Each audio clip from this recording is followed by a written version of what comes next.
कहानी की शुरुआत में हमें एक डरावनी गुड़िया दिखाई जाती है जो कक्षा के बच्चों के साथ एक मृत खेल खेल रही थी। जो बालक अपनी जगह से हट जाता है वह फट जाता है। कुछ लड़कों ने भागने की कोशिश की लेकिन सभी दरवाजे और खिड़कियां बंद थी। फिर गुड़िया पलट जाती है और बेरहमी से उन्हें मार देती है। ये देखकर सभी बच्चे काफी डर जाते हैं। तभी एक लड़का गुड़ियों के पीछे लिखे नियमों को पढ़कर सुनाता है, जिसमें लिखा है कि गेम खत्म होने से पहले आप डॉल के पीछे बटन दबाकर गेम जीत सकते हैं। ये सुनकर एक लड़का उस बटन को दबाने के लिए आगे बढ़ता है, लेकिन तभी वह डॉल सामने मुड़कर लड़के को फोड़ देती है।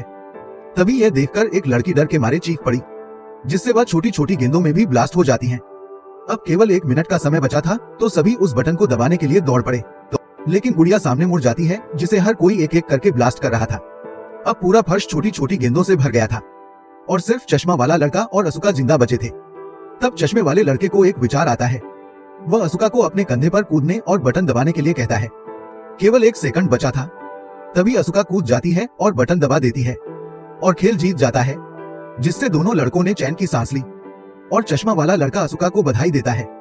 फिर उसका सिर भी फट जाता है। तब गुड़िया असुका से कहती है कि इस खेल के नियमों के अनुसार जिसने बटन दबाया होगा केवल वही जीवित रहेगा। यह सुनकर असुका काफी डर जाती है कि आगे क्या होने वाला है। तभी एक लड़की क्लास में आती है। कौन है असुका के पड़ोसी जी हूँ। वह अपने वर्ग की विजेता भी रही। वे पुलिस को बुलाने की कोशिश करते हैं, लेकिन फोन में कोई सिग्नल नहीं था। शीशा तोड़ने का भी प्रयास करते हैं, लेकिन यह काम नहीं करता। तभी उन्हें एक खुला दरवाजा दिखाई देता है, जो उन्हें एक बास्केटबॉल जिम में लाता है। यहाँ वे विजेता हैं जिन्होंने सभी वर्गों में जीत हासिल की है। अंदर जाने के बाद दरवाजा अपने आप बंद हो जाता है। तभी जमीन से एक विशालकाय बिल्ली निकलती है। अब दूसरा दौर शुरू हो चुका था। यहाँ यह बिल्ली लोगों को खाना शुरू कर देती है, जिसे देख सभी इधर उधर भागने लगते हैं, लेकिन वह बिल्ली एक एक कर सभी को खाने लगती है। दौड़ते समय जी यूंग जमीन पर गिर जाता है, लेकिन तभी उसे एक घंटी दिखाई देती है और टोकरी बिल्ली के गले में बंधी है, जिसका मतलब है कि अगर आप गेम जीतना चाहते हैं तो किसी को इस घंटी को टोकरी में डालना होगा। अब खेल समाप्त होने में केवल 9 मिनट शेष थे।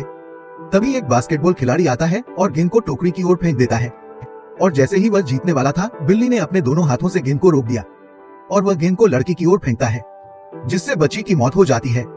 असुका ने नोटिस किया कि बिल्ली केवल उसे मार रही थी जिसने माउस ड्रेस पहन रखी थी, जिससे हर कोई माउस की ड्रेस उतार देता है, जिससे बिल्ली कुछ देर के लिए रुक जाती है, लेकिन फिर से लोगों को मारना शुरू कर देता है। अब जी योंग की बारी थी और जैसे ही बिल्ली उसे खाने वाली थी वह रुक गई।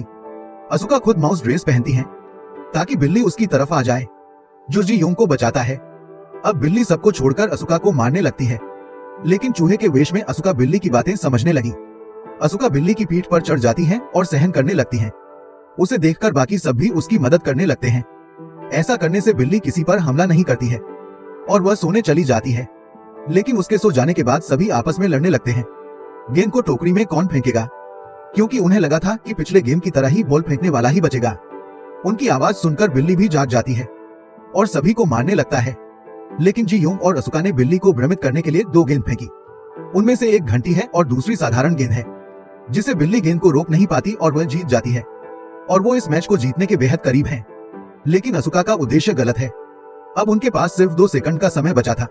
तभी स्कूल का सबसे ताकतवर लड़का वहां आता है और वह गेंद फेंकता है जिसकी उसे अपनी जान की परवाह नहीं थी, जिससे वे दूसरा राउंड जीत जाते हैं।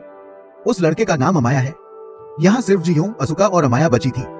अमाया असुका से कहती है कि ये एक गेम है जिसे भगवान ने बनाया है और इस खेल में वही लोग जीत पाएंगे जो ताकतवर होंगे। और फिर बिल्ली अपने मुंह से धुआं निकालती है और सब बेहोश हो जाते हैं। जब वे अपने होश में आते हैं, असुका देखती है कि खेल अभी भी चल रहा है। तभी वह स्क्रीन पर लिखा देखती है कि चाबियां ढूंढो, तभी आप बाहर जा सकेंगे। तभी वहां 4 गुड़िया आती हैं और वे उन्हें खेल के नियम बताते हैं कि आपको एक जगह आंखों पर पट्टी बांधकर बैठना है और हम गीत गाएंगे और तेरे चारों ओर घूमेंगे, और गाना खत्म होते ही आपको अपने पीछे वाली गुड़िया का नाम बताना है और गलत नाम बताओगे तो मर जाओगे। पहले वे एक लड़का चुनते हैं, लेकिन वह लड़का गलत उत्तर देता है, जिसे वे मार देते हैं। अब लड़की की बारी है।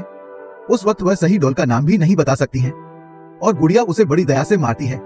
और अब 2 असुका को चुनती हैं और वे उसके चारों ओर घूमने लगते हैं और गाना खत्म होने पर गुड़िया का नाम पूछा जाता है, लेकिन असुका कुछ नहीं कह सकती और आवाज आती है टाइम अप। तभी पीछे की गुड़िया कहती है कि तुम मरने के लिए तैयार हो, क्योंकि आपने समय पर सही उत्तर नहीं दिया।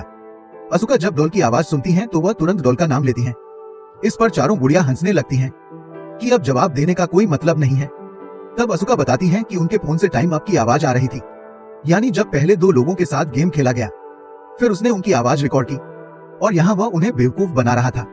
और वह कहता है कि उसके पास अभी भी समय है और वह सही गुड़िया का नाम बताकर गेम जीत जाता है। और गेम जीतते ही चारों डॉल्स ब्लास्ट हो जाती हैं और वे चाबियां लेकर बाहर आ जाते हैं। फिर उन्हें बाहर एक और लड़का मिलता है। कौन उनकी ओर आ रहा था और उसके पीछे एक भयानक गुड़िया आ रही थी और लड़का उन्हें एक दूसरे का हाथ पकड़ने के लिए कहता है ताकि गुड़िया उनका कुछ नहीं कर सके। इसी बीच जूम भी वहां आ जाता है। वे दूसरे कमरे में जाते हैं जहां वे दो और लड़कों से मिलते हैं। वो लड़के असुका से कहते हैं कि इस गेट को खोलने के लिए हमें कुल 7 चाबियों की जरूरत है, लेकिन उनके पास केवल 4 चाबियां हैं। लेकिन इसी बीच अमाया भी 3 और चाबियां लेकर वहां पहुंच जाती है और वो किसी और लड़के का हाथ पकड़कर खुद को गुड़िया से बचाने आ गया।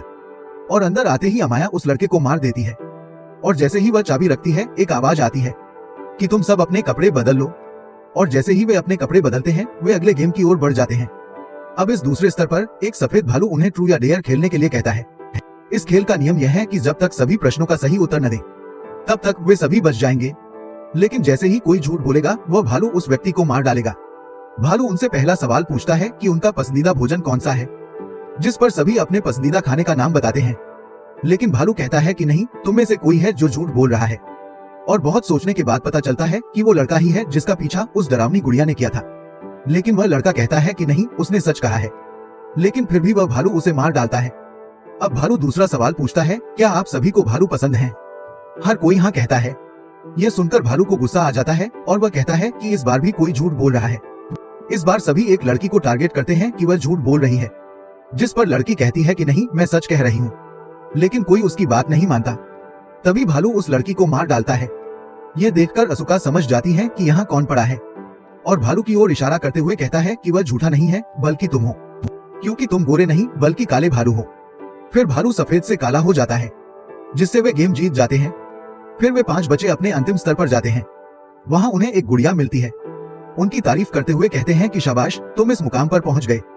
वह बताता है कि इस खेल में कोई नहीं आएगा, लेकिन यह उनका अपना खेल है और वह खेल के नियम बताता है।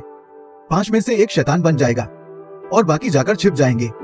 और अगर वह शैतान उन चारों को ढूंढकर टिन को लात मार देता है तो वह विजेता बन जाएगा और केवल वही बचेगा और बाकी सब मर जाएंगे। परंतु यदि कोई शैतान के पकड़ने से पहले टिन पर लात मारता है तो चारों बच जाएंगे, परंतु जिसने लात मारी वह मरेगा। यहाँ उसे दूसरे के लिए अपनी जान कुर्बान करनी पड़ती है। फिर लाठी की मदद से शैतान को चुना जाता है और शैतान अमाया बन जाता है। अब गुड़िया खेल शुरू करती है और अमाया टिन को अपनी जगह पर रखती है और उन चारों को खोजने जाती है। अब चारों छिप गए।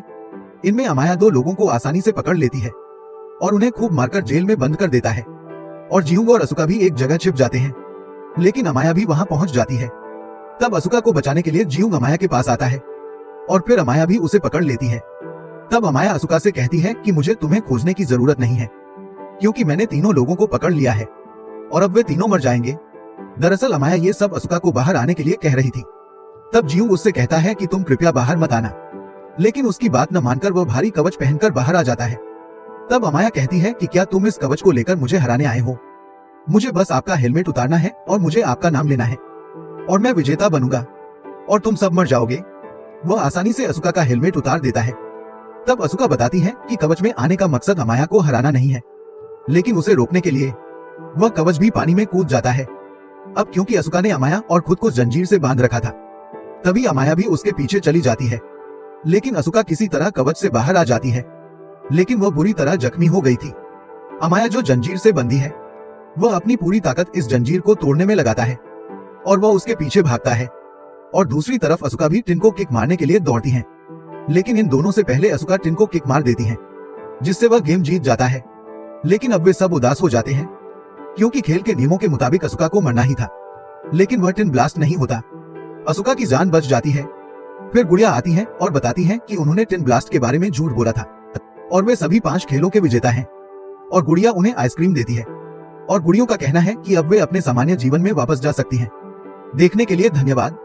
लेकिन फिर उसने आइसक्रीम की छड़ों पर ध्यान दिया कि यह लिखा है कि कौन जीता और कौन हारा, और यहाँ सिर्फ असुका और अमाया ही विनर रही। इसके बाद गोडल उन्हें कहते हैं कि इस खेल को वही जीत सकता है जिसके पास शक्ति और भाग्य है, और जो सिर्फ असुका और अमाया के पास था। और बाकी 3 की मौत हो जाती है, जिसमें जियूंग भी है। और वे आखिरी गेम को गेम ऑफ लक का नाम देते हैं, और इस गेम को केवल असुका और अमाया ने ही जीता था। इसके बाद अमाया बहुत खुश है, लेकिन असुका बहुत दुखी थी। और फिर उन्हें गॉड क्यूब से बाहर लाया जाता है और लोग उन्हें परमेश्वर का पुत्र कह रहे थे। एक का नाम एंजल और दूसरे का नाम डेविल है। और इसी के साथ फिल्म यहीं खत्म हो जाती है।